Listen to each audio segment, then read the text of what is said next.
अच्छा तो भैया हम सर्वजीत सरगम आजमगढ़ रशीदाबाद से हरिओम म्यूजिक के सौजन्य से सभी साथी सहपाठी के सौजन्य से मैं एक मिशन गीत बाबा साहब भीमराव अंबेडकर की गीत पेश करूंगा। अरे करे सब नौकरिया पिया जे करे बदौलत, सब नौकरिया पिया सब जे करे बदौलत। अरे करे सब नौकरिया पिया जे करे बदौलत।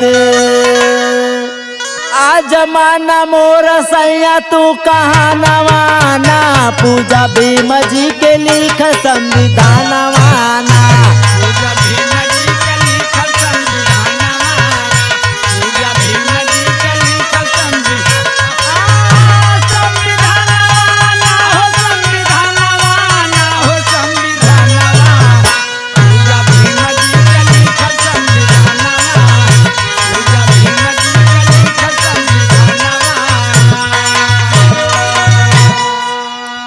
अरे सच बात पढ़े के ना रहल अधिकार हो, सच बात पढ़ के रहल नाय अधिकार हो। अरे सच बात पढ़े के ना रहल अधिकार हो। समान सबके भैलिए जनानवाना, पूजा भीम जी के लिख संविधानवाना। पूजा भीम जी के लिखल संविधानवा, पूजा भीम जी के लिखल संविधानवा हो संविधानवा। पूजा भीम जी के लिखल संविधानवा, पूजा भीम जी के लिखल संविधानवा। अरे वोट के अधिकार नहीं सुध मिले पानी, वोट के अधिकार नहीं शुद्ध मिले पानी। अरे वोट के अधिकार नहीं सुध मिले पानी। तालाब से पियल पानी तोड़ बंधानवाना, पूजा भीम जी के लिख संविधानवाना। पूजा भीम जी के लिखल संविधानवा, पूजा भीम जी के लिखल संविधानवा हो संविधानवा। पूजा भीम जी के लिखल संविधानवा, पूजा भीम जी के लिखल संविधानवा।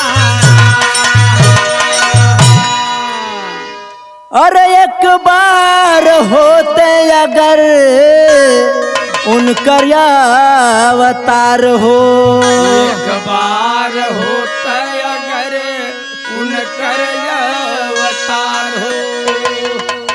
अरे एक बार होते अगर उनकर अवतार हो। त लड़के तोड़ मनुवादी गुमानवाना, पूजा भीम जी के लिखल संविधानवाना। पूजा भीम जी के लिखल संविधानवा, पूजा भीम जी के लिखल संविधानवा हो संविधानवा। पूजा भीम जी के लिखल संविधानवा, पूजा भीम जी के लिखल संविधानवा। बाबा एक बात और बहुत अनमोल चीज बा, बाबा साहेब का कहा। क्या? अरे हमनी के खातिर बीबी बच्चा दिहले न ध्यान हो। हमनी के खातिर बीवी बच्चा दिहले न ध्यान हो। हमनी खातिर बीबी बच्चा दिहले न ध्यान हो।